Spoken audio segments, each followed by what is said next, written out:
Just a month after the close of the 2008 season came the shock announcement that Japanese giant Honda was pulling out of all Formula One activities. It was tough.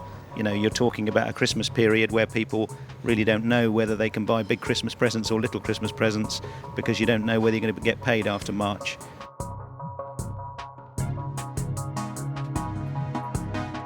Yeah, there were several days when I went home thinking that we were in even more serious trouble because we didn't have solutions.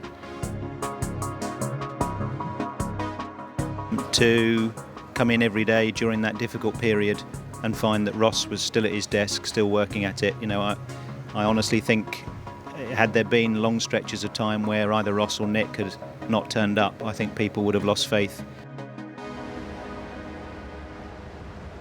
2008 was a rebuilding year. Really, we sacrificed 2008 to a fair degree to make sure we could put in a strong performance this year.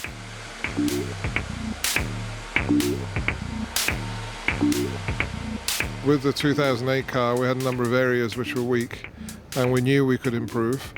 You have to take account of the fact that, quite frankly, we've got the best engine in Formula One. Whether we've been quite where we are without a Mercedes is difficult to judge. Gradually, we managed to get all the pieces in place, and we're here now. The first ever Brawn GP car hit the track in March and surprised everyone with its pace. You never truly know in testing what the opposition are doing. You know what you're doing. We were excited by what we saw, but you never know until you turn up at that first race.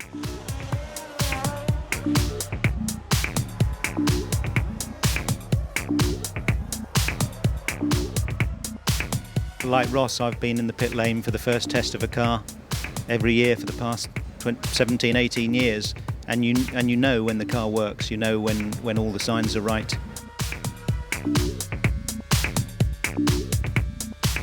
We genuinely believe that we had pace. Turning that into race wins, that is the tricky bit.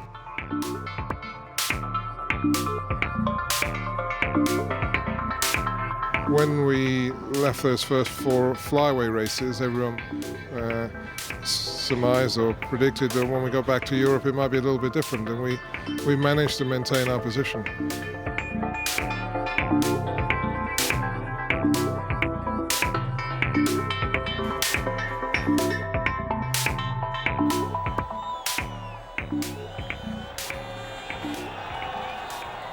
The team started out in 1999 as BAR before becoming Honda in 2006.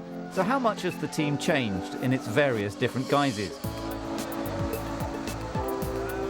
We are where we are now, and everybody who's played their part in those last 10 years have played their part. Without Honda, Craig Pollux and Jacques Villeneuve, you know, all of those people have been part of the history that's brought us to where we are now. When it was announced that Jensen, in whatever guise the team was going to take, was going to be driving for us, and similarly Rubens made himself available, but it did show a huge amount of faith, which I think dragged everybody else along. I think what's really pleasing is that we've managed to reward that support with the performance this year. They were taking a punt on us coming good. They knew what we were doing, they believed in the team, they showed huge loyalty, and I think they're getting their just rewards now. What I'm pleased about is the progress the team's making with the performance of the car, the performance of the team, all the different elements. Even in some of the great years I had with Ferrari, you never predict you're going to be in this position. We've been through this adversity and we've come out the other side. So, you know, some good has come out of the difficulty or bad that we had over the winter.